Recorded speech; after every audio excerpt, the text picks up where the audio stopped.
बाबा यांच्या दर्शनाला मढीमध्ये आलेला आहोत। सध्या मंदिराच्या गाभाऱ्यामध्ये आहे आणि लगेच दर्शन करायचं सध्या आम्ही रांगेला आहोत।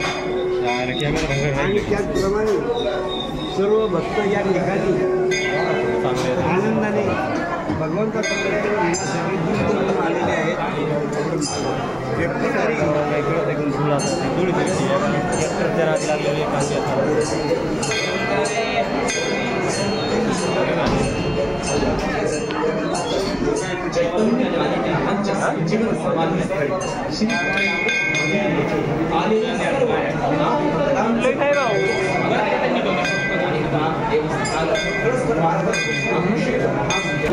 प्रत्येक आमुष्याला येतो आणि काठीच्या यंत्रासाठी रंगपंचमीला सुद्धा सर्व समूहासह आणि सर्व भक्त मंडळीसह उपस्थित राहून पूर्ण आयुष्यभर भगवंताच्या सेवेमध्ये अर्पण केलेली सेवा आणि सर्व भक्तांसाठी हा वेळ खर्च करून सेवेसाठी वापरतो।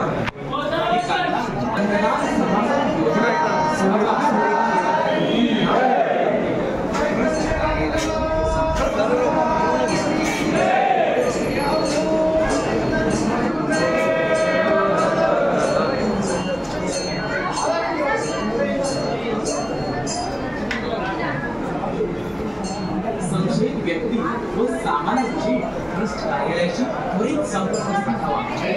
गडावर मान करून नये।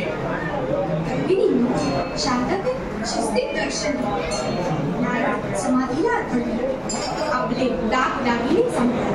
आपल्या लहान मुलांच्या हाताला काळजीपूर्वक आमचे कॅमेरे आपल्यावर लक्ष ठेवून अनुष्ठान करणाऱ्या भाविक आणि स्वयंसेवकांना गडावर येऊन नाथ सेवेचा लाभ घ्या।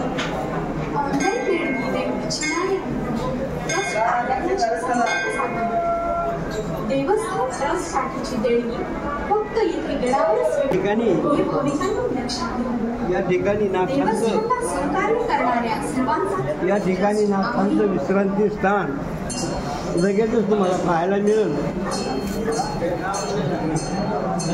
ज्या ठिकाणी नाथ विश्रांती करतात विश्रांतीगृह त्या ठिकाणी पलंग गादी आणि या ठिकाणी या मंदिरामध्ये त्यांचं जे मंदिर आहे ते गाईच्या शेणानं सारवलं जातं आणि सारवण्यासाठी सुद्धा एक विशिष्ट बाई नेमलेली तिच्या हस्तेशिवाय होत नाही। म्हणून आपल्याला विश्रांतीगृह आणि नाथांचा घोडा दाखवत आहे।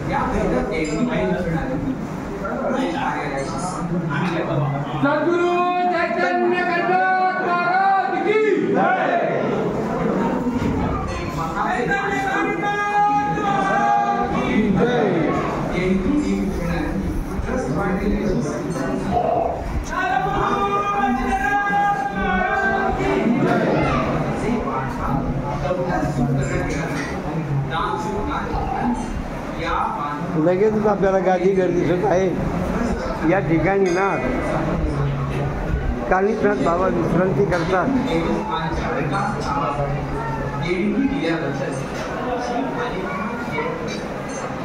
काही भक्तांना या ठिकाणी बसलेले प्रत्यक्ष कानिफनाथ बाबा भेट सुद्धा देतात।